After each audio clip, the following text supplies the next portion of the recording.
The Mysteries of Udolpho, Volume 4, Chapter 18. Then fresh tears stood on her cheek, as doth the honey-dew upon a gathered lily almost withered. Shakespeare, Titus Andronicus. After the late discoveries, Emily was distinguished at the chateau by the Count and his family as a relative of the house of Villeroy, and received, if possible, more friendly attention than had yet been shewn her. Count de Villefort's surprise at the delay of an answer to his letter, which had been directed to Valancourt at Estouvier, was mingled with satisfaction for the prudence which had saved Emily from a share of the anxiety he now suffered, though when he saw her still drooping under the effect of his former error, all his resolution was necessary to restrain him from relating the truth. That would afford her a momentary relief. The approaching nuptials of Lady Blanche now divided his attention with the subject of his anxiety, for the inhabitants of the chateau were already busied in the preparations for that event, and the arrival of Monsieur Saint Foy was daily expected. In the gaiety which surrounded her, Emily vainly tried to participate, her spirits being depressed by the late discoveries, and by the anxiety concerning the fate of Valancourt that had been occasioned by the description of his manner when he had delivered the ring. She seemed to perceive in it the gloomy wildness of despair, and when she considered to what that despair might have urged him, her heart sunk with terror and grief. The state of suspense as to his safety to which she believed herself condemned till she should learn to La Vale appeared unsupportable, and in such moments she could not even struggle to assume the composure that had left her mind, but would often abruptly quit the company she was with, and endeavour to soothe her spirits in the deep solitudes of the woods that overbrowed the shore. Here the faint roar of foaming waves that beat below, and the sullen murmur of the wind among the branches around, were circumstances in unison with the temper of her mind, and she would sit on a cliff or on the broken steps of her favourite watching tower, observing the changing colours of the evening clouds and the gloom of twilight draw over the sea, till the white tops of billows riding towards the shore could scarcely be discerned amidst the darkened waters. The lines engraved by Valancourt on this tower she frequently repeated with melancholy enthusiasm, and then would endeavour to check the recollections and the grief they occasioned, and to turn her thoughts to indifferent subjects. One evening, having wandered with her lute to this her favourite spot, she entered the ruined tower and ascended a winding staircase that led to a small chamber which was less decayed than the rest of the building, and whence she had often gazed with admiration on the wide prospect of sea and land that extended below. The sun was now setting on that tract of the Pyrenees which divides Languedoc from Roussillon, and placing herself opposite to a small grated window, which, like the wood tops beneath, and the waves lower still, gleamed with the red glow of the west, she touched the chords of her lute in solemn symphony, and then accompanied it with her voice in one of the simple and affecting airs to which, in happier days, Valancourt had often listened in rapture, and which he now adapted to the following lines. To melancholy, spirit of love and sorrow, hail. Thy solemn voice from far I hear, mingling with evening's dying gale. Hail with this sadly pleasing tear.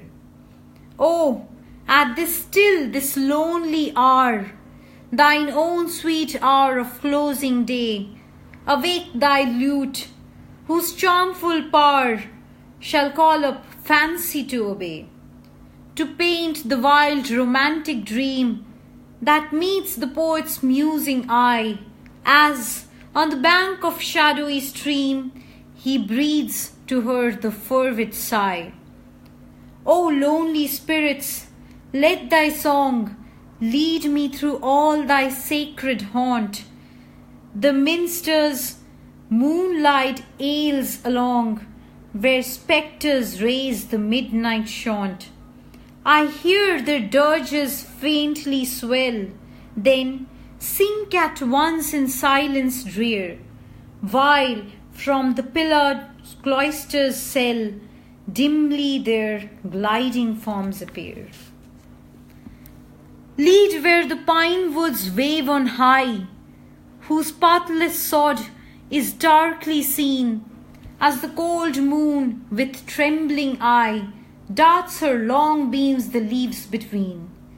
Lead to the mountain's dusky head, where far below in shade profound wide forests, plains and hamlets spread, and sad the chimes of vesper sound. Or guide me where the dashing oar just breaks the stillness of the vale, as slow it tracks the winding shore to meet the ocean's distant sail. To pebbly banks that Neptune laves, with measured surges, loud and deep, where the dark cliff bends over the waves, and wild the winds of autumn sweep. There pause at midnight's spectred hour, and list the long resounding gale, and catch the fleeting moonlight's power over the foaming seas and distant sail. The soft tranquillity of the scene below, where the evening breeze scarcely curled the water, or swelled the passing sail that caught the last gleam of the sun, and where now and then a dipping oar was all that disturbed the trembling radiance, conspired with the tender melody of her lute to lull her mind into a state of gentle sadness, and she sung the mournful songs of past times till the remembrances they awakened were too powerful for her heart. Her tears fell upon the lute, over which she drooped, and her voice trembled and was unable to proceed. Though the sun had now sunk behind the mountains, and even his reflected light was fading from their highest points, Emily did not leave the watchtower, but continued to indulge her melancholy reverie, till a footstep at a little distance startled her, and on looking through the grate she observed a person walking below, whom, however, soon perceiving to be Monsieur Bonnac, she returned to the quiet thoughtfulness his step had interrupted. After some time she again struck her lute and sung her favourite air, but again a step disturbed her, and she paused to listen. She heard it ascending the staircase of the tower. The gloom of the hour perhaps made her sensible to some degree of fear, which she might not otherwise have felt, for only a few minutes before she had seen Monsieur Bonnac pass. The steps were quick and bounding, and in the next moment the door of the chamber opened, and a person entered whose features were veiled in the obscurity of twilight, but his voice could not be concealed, for it was the voice of Valancourt. At the sound, never heard by Emily without emotion, she started in terror, astonishment, and doubtful pleasure, and had scarcely beheld him at her feet, when she sunk into a seat, overcome by the various emotions that contended at her heart, and almost insensible to that voice whose earnest and trembling calls seemed as if endeavouring to save her.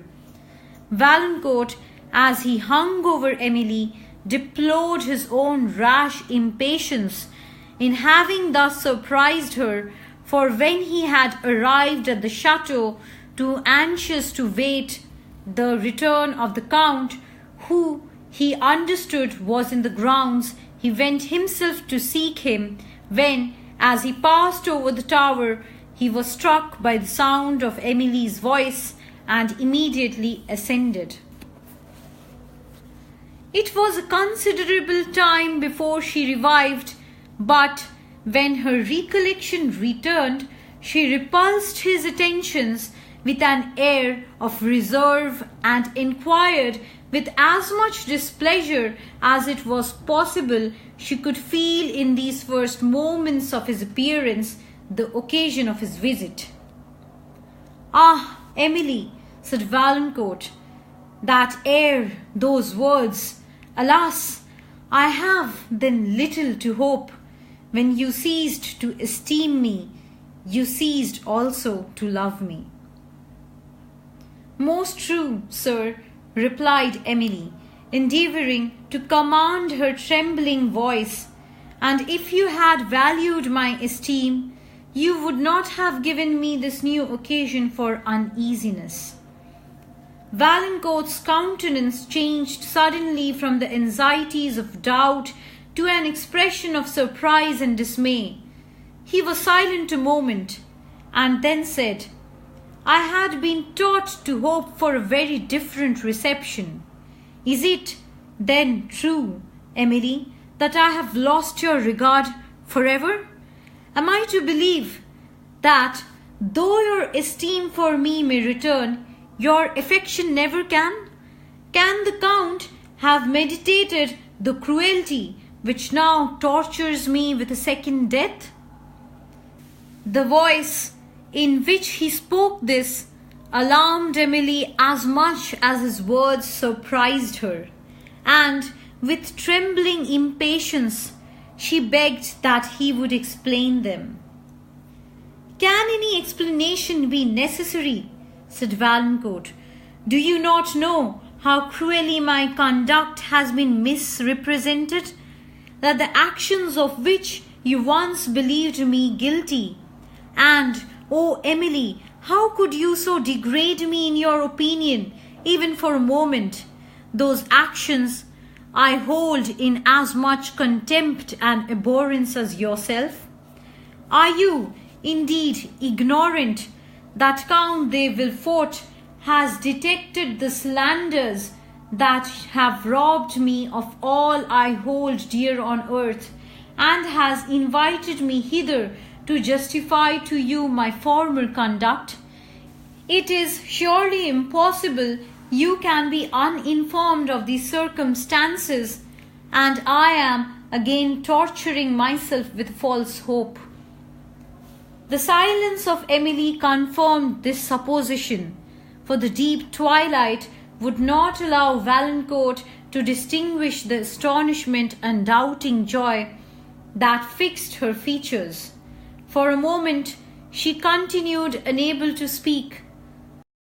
Then a profound sigh seemed to give some relief to her spirits, and she said, "Valancourt, I was, till this moment, ignorant of all the circumstances you have mentioned.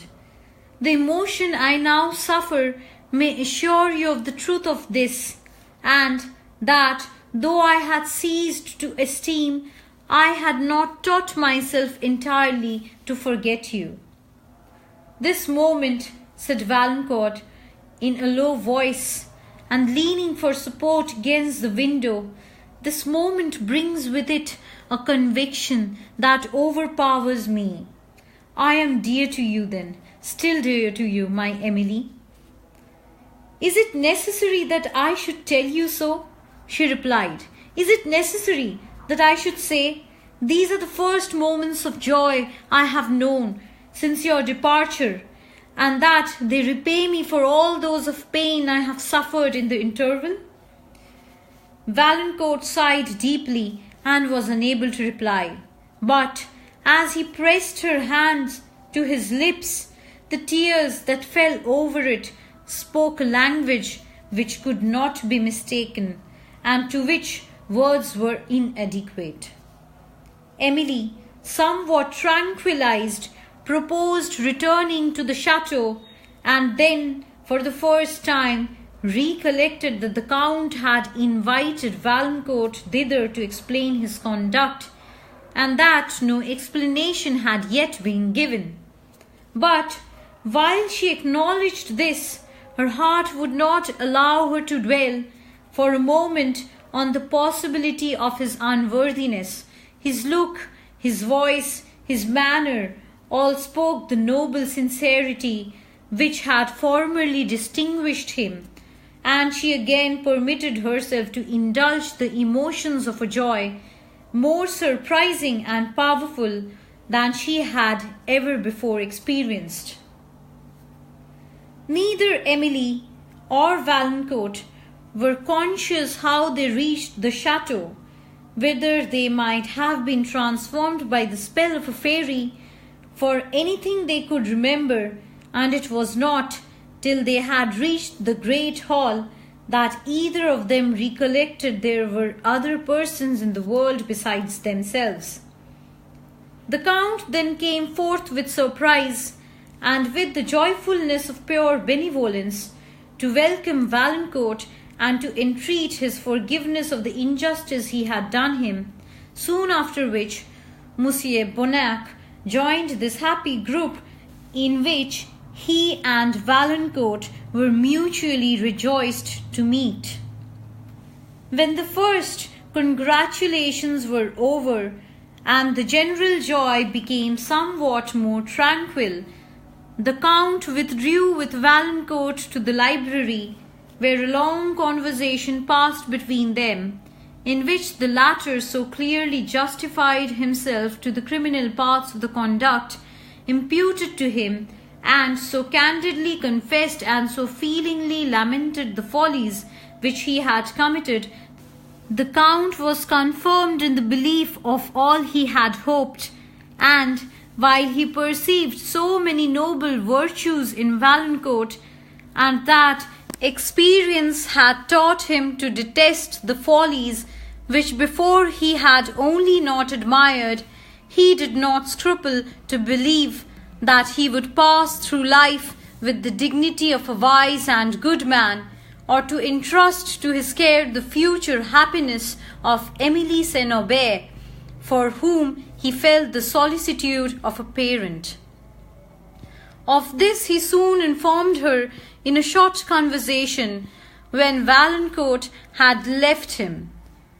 While Emily listened to a relation of the services that Valancourt had rendered Monsieur Bonnac, her eyes overflowed with tears of pleasure, and the further conversation of Count de Villefort perfectly dissipated every doubt as to the past and future conduct of him, to whom she now restored, without fear, the esteem and affection with which she had formerly received him. When they returned to the supper room, the Countess and Lady Blanche met Valancourt with sincere congratulations, and Blanche, indeed, was so much rejoiced to see Emily returned to happiness as to forget for a while that Monsieur St. Foy was not yet arrived at the chateau, though he had been expected for some hours, but her generous sympathy was soon after rewarded by his appearance. He was now perfectly recovered from the wounds received during his perilous adventures among the Pyrenees, the mention of which served to heighten to the parties who had been involved in it the sense of their present happiness. New congratulations passed between them, and round the supper table appeared a group of faces, smiling with felicity, but with a felicity which had in each a different character. The smile of Blanche was frank and gay, that of Emily tender and pensive, Valancourt's was rapturous, tender and gay alternately, Monsieur Saint Foy's was joyous, and that of the Count, as he looked on the surrounding party, expressed the tempered complacency of benevolence, while the features of the Countess, Henry, and Monsieur Bonnac discovered fainter traces of animation. Poor Monsieur Dupont did not, by his presence, throw a shade of regret over the company, for when he had discovered that Valancourt was not unworthy of the esteem of Emily, he determined seriously to endeavour at the conquest of his own hopeless affection, and had immediately withdrawn from Chateau le Blanc, a conduct which Emily now understood and rewarded with her admiration and pity. The Count and his guests continued together till a late hour, yielding to the delights of social gaiety and to the sweets of friendship.